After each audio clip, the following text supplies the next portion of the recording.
Hey all, welcome to our YouTube class. I am Manjeet Rawat, your online instructor. Recently हमने एक playlist add की है जिसमें हम आपको गाइड करने वाले हैं। अगर आप आईटी इंडस्ट्री का पार्ट बनना चाहते हैं तो ये प्लेलिस्ट आपके लिए परफेक्ट होने वाली है, बिकॉज इसमें हम जीरो लेवल से लेकर के एक्सपर्ट लेवल, यानी जो मार्केट की रिक्वायरमेंट है, जो कंपनी की डिमांड है अपने इंजीनियर्स में, जो कंपनियां ढूंढ रही हैं, वो सारा कंटेंट हम आपके साथ शेयर करने वाले हैं। कल हमने एक वीडियो अपलोड की थी जिसमें आपको रोड मैप समझाया था कि इस प्लेलिस्ट एडवांस सिस्टम एडमिनिस्ट्रेटर 2026 में हम क्या क्या कंटेंट कवर करने वाले हैं, और वो कंटेंट हमने रिसर्च करके इंप्लीमेंट किए हैं ताकि आपको कोई प्रॉब्लम ना हो। अगर आप हमारी इस पूरी सीरीज में जितनी भी वीडियोस आती हैं उन सभी वीडियोस को गो थ्रू करते हो, आप अपना नोट्स बनाते हो, उसमें तैयारी करते हो, अगर आपके पास लैपटॉप या डेस्कटॉप है, VMware वर्कस्टेशन का इस्तेमाल करके आप उन सभी टास्क को प्रैक्टिकली इंप्लीमेंट करके देखते हो, तो 100% आप किसी भी कंपनी के लिए, किसी भी कंपनी के इंटरव्यू को क्रैक कर सकते हैं। Because I am going to guide you from zero to expert level. जिनको आइडिया है उनके लिए भी ये प्लेलिस्ट है, जिनको बिल्कुल भी आइडिया नहीं है, जीरो है आईटी इंडस्ट्री में, उनके लिए भी हम इस कंटेंट को बिल्कुल ग्राउंड से स्टार्ट कर रहे हैं ताकि आपको सारी चीजें समझ में आए। डे वन है और आपको कुछ सपोर्ट करना पड़ेगा अपनी तरफ से, बिकॉज पूरी तरीके से आप वीडियोस के ऊपर डिपेंडेंट नहीं रहेंगे। आपको भी अपनी तरफ से कुछ ना कुछ चीजें इंप्लीमेंट करनी पड़ेगी। Like that you need to create your own notes. आपको अपना नोट्स बनाना पड़ेगा फिजिकल, यानी हार्ड कॉपी में, पेपर पेन के जरिए आप एक डेडिकेटेड नोटबुक परचेज कर लो और उसमें सारी चीजें जो है नोट करते जाना। बिकॉज हर एक मॉड्यूल, हर एक चैप्टर में हम आपके साथ शेयर करने वाले हैं इंटरव्यू के क्वेश्चंस, कि अगर हार्डवेयर से रिलेटेड क्वेश्चंस आते हैं तो कौन कौन से क्वेश्चंस हो सकते हैं, नेटवर्किंग में एक टेक्निकल राउंड में कौन कौन से क्वेश्चंस की पॉसिबिलिटी बनती है, एंड एडी में क्या हो सकता है, 365 में कैसे क्वेश्चंस आ सकते हैं, और इंट्यून के केस में भी कैसे क्वेश्चंस आएंगे। ये सारी चीजें हम आपके साथ शेयर करने वाले हैं। चलिए, डे वन है और यहाँ पे हम बात करने वाले हैं about computer, right. So I know everyone aware about, क्योंकि आज की डेट में जो इंटरनेट की अवेलेबिलिटी है, इंटरनेट पे जो कंटेंट्स हमें देखने को मिलते हैं, उससे कहीं ना कहीं आइडिया लग जाता है कि कंप्यूटर या लैपटॉप या सर्वर मशीन्स क्या होती है। बट फिर भी हम उन लोगों के लिए ये क्लास रख लेते हैं जो बिल्कुल अपनी जर्नी की इनिशियल स्टेट पे हैं, वो सोच रहे हैं बट उनको कोई प्लेटफॉर्म नहीं मिल पा रहा है, उनको कोई कंटेंट नहीं मिल पा रहा है, कोई कोर्स नहीं मिल पा रहा है जिसके थ्रू वो तैयारी करके 2 से 3 महीने का टाइम दे करके अच्छी खासी जॉब को पा सके। सो उनके लिए है। सो जो कंप्यूटर है ना, as per the name suggest, definitely it's a type of machine. Computer एक तरीके का क्या होता है, मशीन होता है। और इस कंप्यूटर को आप 2 पार्ट में डिवाइड कर लीजिए, ठीक है। आप इस कंप्यूटर को 2 पार्ट में डिवाइड कर दीजिए, क्योंकि कंप्यूटर सिस्टम हमारा 2 चीजों से मिलकर बना होता है। पहला है हार्डवेयर, राइट, और दूसरा है आपका सॉफ्टवेयर, ठीक है। आपको ये चीजें बहुत छोटी लग रही है अभी, बट अगर हम बात करें, जितने भी बंदे आज की डेट में एक्सपर्ट बने बैठे हैं, जो अच्छी खासी सैलरी उठा रहे हैं मार्केट से या कंपनी से, 40 लाख 50 लाख का पैकेज मिल रहा है, कहीं ना कहीं अगर आप अपने इनिशियल डेज को याद करो तो आई थिंक ये पहला टॉपिक था मेरे लिए। तो यही पहला टॉपिक था जब हमने अपनी आईटी जर्नी स्टार्ट की थी इन ईयर ऑफ 2008 2007। तो हमने जो स्टार्टिंग की थी यहीं से स्टार्ट की थी। सो डेफिनेटली उसकी वैल्यू हमें करनी चाहिए, क्योंकि आपको जब कुछ नहीं पता होता तो आपको एक बेसिक सी इंफॉर्मेशन भी बहुत बड़ी लगती है, राइट। बट आपको अगर सब कुछ पता है और उसमें से हम कोई चीजें आपको डिस्क्राइब कर रहे हैं तो आपको लगेगा कि ये तो बहुत ही छोटी चीज बता रहे हैं। तो कंसीडर इट फॉर एवरीवन, जो आईटी में है उनके लिए भी, जो आईटी में नहीं है, प्लान कर रहे हैं आईटी का पार्ट बनने के लिए, उनके लिए भी। So that's why you should clear about the gap between hardware and software. ये इन दोनों में गैप क्या होता है और इनको कैसे हम सेग्रीगेट करते हैं। मैं आपको प्रैक्टिकली भी दिखाऊंगा कि सॉफ्टवेयर क्या है और हार्डवेयर क्या है। हार्डवेयर में क्या होता है कि जैसे मोबाइल फोन है, मोबाइल में कई सारी चीजें रहती है, आपका टच स्क्रीन है या बैटरी है या माइक है या साउंड है, स्पीकर है, व्हाटएवर, ये सारी चीजें हार्डवेयर में कंसीडर की जाती है। लेकिन जो उसके अंदर रन करने वाला ऑपरेटिंग सिस्टम है, जैसे एंड्रॉइड कहते हैं ना, 13 वर्जन या 14 वर्जन या 16 वर्जन, iOS में हमने 26 वर्जन या 17 वर्जन या 18 वर्जन का iOS इस्तेमाल कर रहे हैं, तो वो आपका ऑपरेटिंग सिस्टम यानी सॉफ्टवेयर कहलाता है। कई सारी कैटेगरीज में इन्वॉल्व है। हार्डवेयर के केस में आप ऐसे लेकर जा सकते हैं कि all input devices, computer system में जितनी भी डिवाइसेस आपकी इनपुट के लिए इस्तेमाल की जाती हैं वो आपका हार्डवेयर कहलाएगा। जितनी भी आउटपुट की डिवाइसेस है, राइट, जितनी भी डिवाइसेस आपकी आउटपुट के लिए इस्तेमाल की जाती है वो भी आपका हार्डवेयर कंसीडर किया जाएगा। सीपीयू एंड रैम ये भी आपका हार्डवेयर कंसीडर किया जाएगा। और जो स्टोरेज के लिए आप इस्तेमाल कर रहे हैं, यानी I am talking about HDD हो गया, एसएसडी हो गया, एनवीएमई हो गया, ये सारी चीजें आपकी कंसीडर की जाएगी हार्डवेयर में। क्यों? क्योंकि आप उनको आसानी से टच कर सकते हैं, रिप्लेस कर सकते हैं, फॉर्मेट कर सकते हैं एंड रिमूव करके नई हार्ड डिस्क को अटैच किया जा सकता है।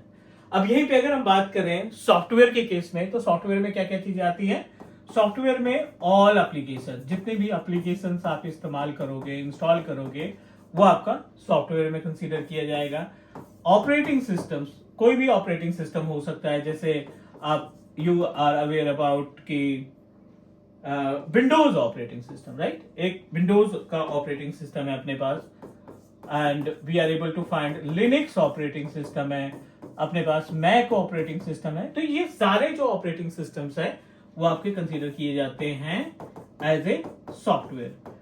जो भी ड्राइवर्स आप इस्तेमाल करोगे, प्रिंटर चलाना है तो एक ड्राइवर की रिक्वायरमेंट होती है, वो आपका हार्डवेयर सॉफ्टवेयर कंसीडर किया जाएगा, जिसके थ्रू आप अपने पेरिफेरल्स को रन कराते हो, वो आपका कंसीडर करेंगे as a driver. Day one के अकॉर्डिंग ये बेस है, आप इसी का नोट्स बनाओगे, अपना जो भी नोटबुक आपने परचेज करनी है या जो आप करोगे, क्योंकि नेक्स्ट क्लास जब भी आप बैठेंगे क्लास अटेंड करने या वीडियो हमारी देखने के लिए, तो आप अपना पेपर पेन लेकर बैठना, जो उसमें पॉइंट आपको सही लग रहा है कि अच्छा हार्डवेयर के एग्जाम्पल पूछ सकता है इंटरव्यूअर, ठीक है ना, तो क्या क्या बताना है हमको, तो आप you don't no need to describe individual device, you can say that all input devices, all output devices, ये सारी आपकी कंसीडर की जाएंगी as a input, as a hardware के केस में। ऑपरेटिंग सिस्टम कोई सा भी हो, लिनक्स का हो, मैक हो, विंडोज हो, whatever operating system that you are currently using, always consider as a operating system, always part of software. और यहाँ पे अगर हम बात करें जितने भी ड्राइवर्स या एप्लीकेशन इस्तेमाल करते हैं, वो भी हमारा एज ए कंसीडर किए जाते हैं सॉफ्टवेयर की कैटेगरी में। उम्मीद है सारी चीजें क्लियर हो गई होंगी, ये बेस है। अब हम एक एक पॉइंट को यहाँ से कवर करने वाले हैं। चलिए स्टार्ट करते हैं। पहले all input device, all output devices, फिर रैम और प्रोसेसर के बारे में, और साथ ही साथ we are going to talk about the different types of storage that we have. तो इनपुट डिवाइसेस के केस में मैं आपको लाइक दिखा भी दूंगा, like how it's look like, which is simple. तो I am just going to erase it. Let's talk about all input devices, ठीक है। यहाँ पे हम बात करने वाले हैं कि कौन कौन सी डिवाइसेस आपकी जो है वो इनपुट की कैटेगरीज में आती है, इनपुट की कैटेगरी में आती है। तो इनपुट के लिए सबसे जो इम्पोर्टेंट डिवाइस है वो आपका कीबोर्ड और माउस को कंसीडर किया जाता है। माइक भी आपका इनपुट के केस में आता है, राइट। स्कैनर ये भी आपका इनपुट के केस में आता है, एंड जॉयस्टिक,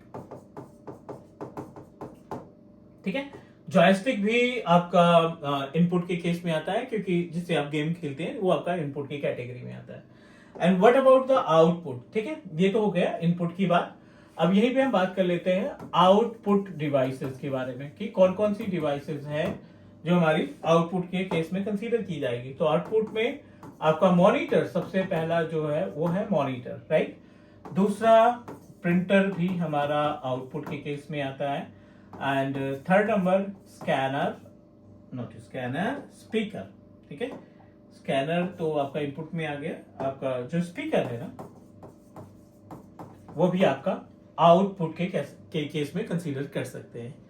सो ये जो पेरिफेरल आपको कंप्यूटर के साथ देखने को मिलते हैं ना, ये सारे पेरिफेरल्स आपके कंसीडर किए जाते हैं as a input and output. और ये सभी पार्ट्स हैं, सभी एग्जांपल्स हैं किसके, आपके हार्डवेयर के। So do one thing, I am going to guide you, I am going to show you how it's look like. तो दूसरा आइडेंटिफिकेशन ऑफ आवर सिस्टम, कि अगर आप एक सिस्टम यूनिट ओपन करते हो ना, तो इस सिस्टम यूनिट में कौन कौन से डिवाइसेस आपको देखने को मिलेंगे, कौन कौन से कंपोनेंट्स देखने को मिलेंगे, that I am going to show you the all important components that are available on motherboard, और जिसके थ्रू आपका कंप्यूटर जो है प्रॉपर तरीके से रन करता है। क्योंकि आई नो कि आज के डेट में चिप लेवल की ट्रबल शूटिंग नहीं होती, राइट। पहले क्या होता था, अगर हम 2010 या 2011 या 12 की बात करें ना, सो दैट टाइम हमें चिप लेवल की रिपेयरिंग करनी होती थी। Chip level in the sense कि अगर प्रोसेसर हमारा, सॉरी, अगर हमारे पावर सप्लाई यूनिट में प्रॉब्लम आ रही है, तो आज की डेट में क्या है, टाइम बचाने के लिए हमने पूरा का पूरा पावर सप्लाई ही चेंज कर दिया। पहले आपको रिपेयर करना होता है कि अगर पावर सप्लाई में दिक्कत है तो वो क्या प्रॉब्लम आ रही है उसमें। फ्यूज की दिक्कत है, डायोड की दिक्कत है, रजिस्टर की दिक्कत है, मॉसफेट में डैमेज हुई है, what ever component damage on on on the PCB of SMPS, you need to find the fault, replace the component and आपको वही रिपेयर करके देना है। ठीक है, तो चिप लेवल में कहीं ना कहीं आप सोल्डरिंग आयरन का इस्तेमाल करते थे, है ना, और मल्टीमीटर वगैरह से टेस्टिंग की जाती थी। CRO लगता था, कैथोड रे ऑसिलोस्कोप, जिसको हम टच करके वेव के थ्रू समझते थे कि यहाँ पे करंट जा रही है या नहीं आ रही है। तो वो पहले का टाइम टफ था इन केस ऑफ रिपेयरिंग, क्योंकि पहले हम चिप लेवल की करते थे, अभी अब कार्ड लेवल की करते हैं, जिसमें अगर हमें लग रहा है कि इस पावर सप्लाई में इशू आ रहा है तो हम पूरी की पूरी पावर सप्लाई को रिप्लेस कर देंगे, चेंज कर देंगे। अगर हमें फील हो रहा है कि ये इंडिविजुअल यूपीएस में प्रॉब्लम आ रही है या हार्ड डिस्क में प्रॉब्लम आ रही है, तो हम उसको रिपेयर नहीं करेंगे, पूरी की पूरी हार्ड डिस्क को हम रिप्लेस कर देंगे। ठीक है, this is the current situation. इसी को हम बोलते हैं कार्ड लेवल, जिसमें हम पूरे के पूरे डिवाइस को चेंज कर देते हैं, कंपोनेंट को चेंज कर देते हैं सिस्टम को ट्रबल शूट करने के लिए। चलिए मैं आपको दिखाता हूं कि इसमें क्या क्या कंपोनेंट्स आपको देखने को मिलेंगे एक सिस्टम में। So I am going to like show you the options which are available on our desktop computer. Okay, this is back view of my desktop, जिसमें आपको बहुत सारे पोर्ट्स देखने को मिल रहे हैं। Like we are able to see, इसमें जो पोर्ट है, this one is our VGA port, ये आपका सीरियल पोर्ट है जिसका इस्तेमाल करते हो आप स्विच या रूटर वगैरह को कॉन्फ़िगर करने के लिए। And we are able to see HDMI port, ये दो HDMI पोर्ट है, ये आपका कीबोर्ड एंड माउस, इसको PS2 माउस और कीबोर्ड बोला जाता था, राइट। और ये USB है, ये आपका इथरनेट पोर्ट है, again USB। Total 4 USB port और एक इथरनेट का पोर्ट अवेलेबल है। ये आपका साउंड के लिए, ये आपका माइक का है, this one is for sound like left and right, ये आपका राइट के लिए, ये लेफ्ट के लिए, ये आपका माइक के लिए कि अगर आपको इनपुट देना चाहते हैं तो। अलग से हमने एक VGA कार्ड लगा रखा है, this is our graphic card, जिसमें हम मॉनिटर को कनेक्ट कर सकते हैं। And the capacity of this card is approximately 1 GB 2 GB sorry. ये इनर साइड का लुक है, जिसमें आपको इंटेल, ये this one is our cooling fan for processor. और यहाँ पे आप देखेंगे तो दिस इज द रैम, है ना, ये आपका रैम है जो रैम स्लॉट पे अटैच्ड है, और इसके जरिए ही आपका डिस्प्ले आता है। अगर रैम में प्रॉब्लम है तो कई सारे इश्यूज आपको देखने को मिल सकते हैं। तो इसमें दो नोच रहते हैं किनारे कॉर्नर पे, जिसको आप रिमूव करके लाइक पुश करके इसको ओपन कर सकते हैं, and it look like this, this is the RAM. और इसकी कैपेसिटी 16 GB है, मैंने 2 रैम लगा रखे हैं 16 के, तो टोटल 32 GB रैम हमें देखने को मिल रहा है। जो आपको ये केबल्स दिखाई पड़ रही हैं, ये बोर्ड के लिए पावर सप्लाई प्रोवाइड करते हैं, जिसमें अलग अलग कलर्स के केबल्स आपको देखने को मिल रहे हैं, राइट। ऑरेंज है, ब्लैक है, रेड है, ग्रे है, और हर एक कलर पे अलग सेपरेट वोल्टेज जाता है, जो आपके मदरबोर्ड के ऊपर पावर सप्लाई प्रोवाइड करने का काम करता है। प्लस ये कार्ड जिसके बारे में हमने बात की थी, और इस फैन को अगर हम रिमूव करते हैं तो यहाँ पे हमें प्रोसेसर यानी CPU देखने को मिलेगा। मैंने इसमें Core i5 processor 13th generation लगा रखा है, जिससे वर्चुअलाइजेशन का टास्क हम आसानी से परफॉर्म कर लेते हैं। 8 कोर उसमें प्रोसेसर है लॉजिकल, और नाउ एवरीथिंग इज ओके। यहाँ पे देखो तो 2 हार्ड डिस्क मैंने लगा रखी है, this is I connected 2 different hard disk. ये 1 TB की हार्ड डिस्क है, और उसके ऊपर जो छोटी सी हार्ड डिस्क हमने एक्चुअली लॉक लगा रखा है, which is SSD 512 GB 512 GB की एक हार्ड डिस्क हमने लगा रखी है, जिसमें OS इंस्टॉल कर रखा है। और ये जो 1 TB की हार्ड डिस्क है ना, इस पे मैंने इसमें like I establish a kind of our data, इसमें मैंने सारा का सारा डेटा एस्टैब्लिश कर रखा है। ठीक है, सो ये बेसिक सी डिटेल्स है जो हमें आपके साथ शेयर करनी थी। तो उम्मीद है कि आपको ये जो पहली क्लास का कॉन्सेप्ट है ना, जो हमने डिस्कस किया, अभी हम बेस से स्टार्ट कर रहे हैं, बट नो वरी, आपको थोड़ी सी मेहनत करनी है। जो हमने डिस्कस किया ना कि ये हार्डवेयर, तो अभी हमने क्या किया, कीबोर्ड, माउस, मॉनिटर, कीबोर्ड, ये हार्डवेयर, ये सिस्टम दिखाने का मतलब यही था कि these all are point are consider as a hardware. इन सभी को हम एज ए हार्डवेयर कंसीडर करते हैं। सो उम्मीद है कि सारी चीजें क्लियर होंगी और please stay tuned with teach me cloud. Share करिए, सब्सक्राइब करिए, फ्री ऑफ कॉस्ट कंटेंट हम आपको प्रोवाइड कर रहे हैं एडवांस सिस्टम एडमिनिस्ट्रेटर के लिए। मिलते हैं कल दूसरी क्लास में और डिस्कस करेंगे अबाउट सॉफ्टवेयर और इंस्टॉलेशन। तब तक के लिए thank you, take care, bye bye.